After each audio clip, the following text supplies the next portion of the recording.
السلام علیکم ورحمۃ اللہ وبرکاتہ۔ میں ہوں آپ کا میزبان حافظ محمد دانش۔ محترم سامعین و ناظرین، آپ نے جو سوالات ہم تک پہنچائے ہیں ان کے جوابات کے لیے ہمارے ساتھ موجود ہیں بٹلہ ہاؤس سے شاہ مسجد کے امام و خطیب مفتی احمد بن محمد ارشد خان صاحب۔ جی مفتی صاحب، عبداللہ بھائی شاہین باغ سے معلوم کرتے ہیں میت کو دفن کرنے کے بعد اس کے پاس لوگوں کو کتنی دیر ٹھہرنا چاہیے؟ بعض لوگ کہتے ہیں کہ اتنی دیر ٹھہرنا چاہیے جتنی دیر میں اونٹ ذبح کر کے اس کا گوشت تقسیم کر دیا جائے، کیا یہ بات درست ہے؟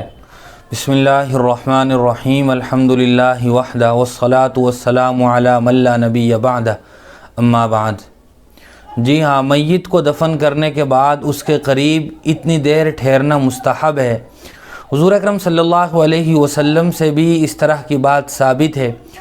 اور اتنی دیر وہاں کھڑے ہو کر میت کے لیے منکر نکیر کے سوالات کی آسانی اور ثبات قدمی کی دعا کریں، اور میت کے لیے بخشش اور مغفرت کی دعا کریں، اور میت کے دائیں جانب جو لوگ جانتے ہوں وہ سورہ بقرہ کی ابتدائی آیات اولئک هم المفلحون تک پڑھیں، اور پاؤں کی جانب کھڑے ہو کر سورہ بقرہ کی آخری آیات آمن الرسول سے آخری سورت تک پڑھیں۔ انہی صاحب کا دوسرا سوال ہے، اگر کوئی آدمی مرنے کے قریب ہو تو اس کے گھر والوں کو اس وقت کیا کرنا چاہیے؟ جی ہاں، جب کوئی آدمی قریب المرگ ہو یعنی مرنے کے قریب ہو تو اہل خانہ اور گھر والوں کو چاہیے کہ وہ اس کے پاس بیٹھ کر لا الہ الا اللہ کلمہ پڑھیں، لیکن اسے پڑھنے کے لیے اصرار نہ کریں، بلکہ اس کے قریب بیٹھ کر قدر بلند آواز سے پڑھیں تاکہ وہ بھی سن کر پڑھنا شروع کر دیں۔ اسی طرح اس کے پاؤں کو قبلے کی طرف کر دیں اور اس کے سر کو تھوڑا سا اونچا کر دیں، داہنی کروٹ پر لٹا کر قبلہ رخ لٹا دیں، لیکن یہ اس وقت ہے جب کہ لٹانا اسے آسان ہو، اور اگر اسے لیٹنے میں کوئی دقت ہوتی ہو تو اپنی حالت پر ہی اسے لیٹے رہنا دیا جائے، چت بھی لٹایا جا سکتا ہے۔ اور جب اس کی روح پرواز کر جائے، اس کا انتقال ہو جائے تو اس کے منہ کو بند کر دیا جائے تاکہ وہ پھیلنے نہ پائے۔ اسی طرح دونوں پاؤں کے انگوٹھوں کو بھی کسی کپڑے سے باندھ دیا جائے تاکہ وہ بھی پھیلنے نہ پائیں، اور تمام تر اعضاء کو درست کر دیا جائے، اور اس کے دفن کا اور اسی طرح کفن وغیرہ کا پھر انتظام شروع کر دیا جائے۔ کوثر بھائی ممبئی سے معلوم کرتے ہیں، امام صاحب نے نماز جنازہ میں 3 تکبیرات کہی تھی اور نماز جنازہ کا اعادہ بھی نہیں کیا اور میت کو دفن کر دیا تھا، تو اب کیا حکم ہوگا؟ نماز جنازہ میں 4 تکبیر کہنا یہ فرض ہے۔ اگر امام صاحب نے 3 تکبیر کہی ہوں اور نماز کے بعد فوراً معلوم ہو جائے تو نماز کا اعادہ کرنا، لوٹانا یہ ضروری ہوگا، لیکن اگر اس وقت معلوم نہ ہوا اور بعد میں پتہ چلا، جیسا کہ سوال میں مذکور ہے کہ میت کو دفنا دیا گیا، تو اگر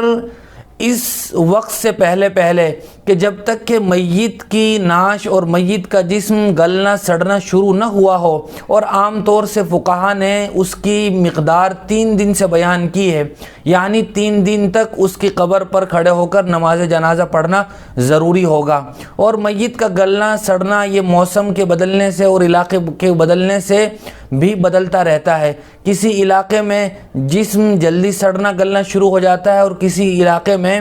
موسم کی وجہ سے دیر سے گلنا سڑنا شروع ہوتا ہے، لیکن عام طور سے 3 دن تک اگر یاد آ جائے تو اس کی قبر پر نماز جنازہ کھڑے ہو کر پڑھنا ضروری ہوگا، اور اگر اتنا اس وقت تک بھی یاد نہ آئے تو پھر اب نماز جنازہ اس پر نہیں پڑھی جائے گی۔ عبدالجبار بھائی ضلع شاملی سے معلوم کرتے ہیں، اسرائیلی روایت کسے کہتے ہیں؟ اسرائیلی روایات مطلقاً ان روایات کو کہا جاتا ہے جو بنی اسرائیل یعنی یہود و نصارہ کی کتابوں میں موجود ہو، لیکن چونکہ یہود و نصارہ کی کتابوں میں تحریف ہو چکی ہے، کافی کچھ تغیر و تبدل ہو گیا ہے، اس لیے ان اسرائیلی روایات کا حکم یہ ہے کہ جو اسرائیلی روایات قرآن و حدیث کے مطابق ہوں تو ان کی تصدیق کی جائے گی اور ان کو بیان بھی کیا جا سکتا ہے، اور اگر وہ اسرائیلی روایات ایسی ہوں کہ جو قرآن و حدیث میں تو موجود نہ ہو لیکن وہ قرآن و حدیث سے متصادم بھی نہ ہو، قرآن و حدیث کے کسی حکم سے نہ ٹکراتی ہوں، تو پھر نہ تو ان کی تصدیق کی جائے گی اور نہ ہی تکذیب کی جائے گی، ان روایتوں کو بیان کرنے کی گنجائش ہے۔ لیکن اگر وہ روایتیں ایسی ہیں جو قرآن و حدیث کے مخالف ہیں تو پھر ان کی تکذیب کی جائے گی اور ان کو بیان کرنا بھی جائز نہیں ہوگا۔ ایاز بھائی بٹلاؤ سے معلوم کرتے ہیں، کسی شخص نے امام صاحب کے پیچھے آخری صف میں اکیلا کھڑے ہو کر نماز پڑھی تو نماز کا کیا حکم ہے؟ امام صاحب کے پیچھے کی صفیں اگر پر ہو چکی ہوں اور آخری صف میں اکیلا آدمی ہو تو وہ کچھ دیر انتظار کرے۔ اگر کوئی اور مقتدی آ جائے رکوع میں جانے سے پہلے تو اس کو اپنے ساتھ شامل کر کے اپنی نماز شروع کر دے، اور اگر کسی کے آنے کی امید نہ ہو تو اگلی صف میں اگر کوئی آدمی ایسا ہو جو مسئلہ جانتا ہو تو اس آدمی کو اگلی صف سے کھینچ کر پچھلی صف میں اپنے ساتھ شامل کر لے، اور پھر یہ دونوں آدمی امام صاحب کے ساتھ جماعت میں شریک ہو جائیں۔ اور اگر اگلی صف میں کوئی ایسا آدمی نہ ہو کہ جو یہ مسئلہ جانتا ہو کہ پچھلی صف میں کھڑا کیا جا سکتا ہے، اور اگر اس کو کھینچا جائے تو انتشار ہونے کا سبب ہو، تو پھر آدمی تنہا اس آخری صف میں کھڑے ہو کر نماز پڑھ لے، نماز بالکل درست ہو جائے گی۔ ایک صاحب کا سوال ہے، سب سے افضل بہتر پانی کون سا ہے، زمزم کا یا بارش کا؟ فی الحال دنیا میں موجود تمام پانیوں میں سب سے زیادہ افضل پانی تو وہ آب زمزم ہے، لیکن اس سے بھی زیادہ افضل پانی وہ تھا جو ایک سفر کے موقع پر پانی کم پڑ جانے کے موقع پر حضور اکرم صلی اللہ علیہ وسلم کی انگلیوں سے نکلا تھا، جس سے تمام تر صحابہ نے اپنی ضرورتیں پوری کی تھی۔ وہ پانی آب زمزم سے بھی افضل تھا چونکہ وہ حضور پرنور صلی اللہ علیہ وسلم کی انگلیوں سے نکلا تھا۔ ایک صاحب کا سوال ہے، جہنم کے کتنے دروازے ہیں اور ان کے نام کیا ہیں؟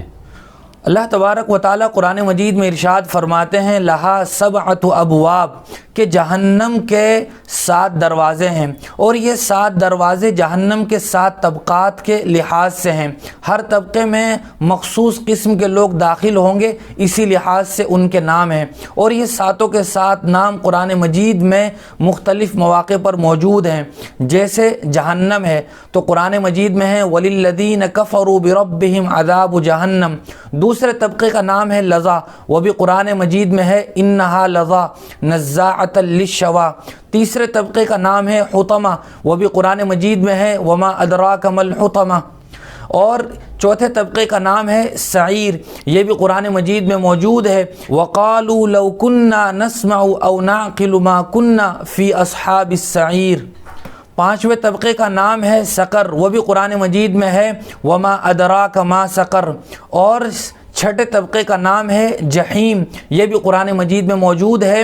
وَإِنَّ الْفُجَّارَ لَفِي جَحِيمٍ۔ اور 7ویں طبقے کا نام ہے حاویہ، یہ بھی قرآن مجید میں موجود ہے وَأَمَّا مَنْ خَفَّتْ مَوَازِينُهُ فَأُمُّهُ حَاوِيَةٌ۔ یہ جہنم کے 7 طبقات ہیں اور ان کے یہ نام ہیں۔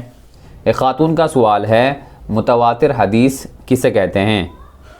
حدیث کی بہت ساری قسمیں ہیں۔ متواتر حدیث اس حدیث کو کہا جاتا ہے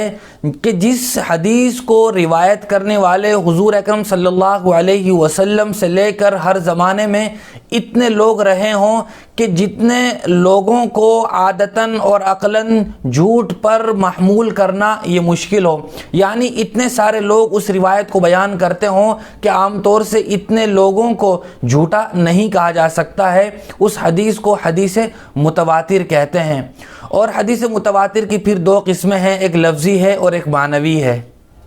سمیر خان صاحب کا سوال ہے، اسلام میں زنا کی سزا کیا ہے؟ زنا کی سزا بیان کرتے ہوئے اللہ تبارک و تعالیٰ قرآن مجید میں ارشاد فرماتے ہیں الزانیۃ والزانی فاجلدوا کل واحد منہما 100 جلدہ، کہ اگر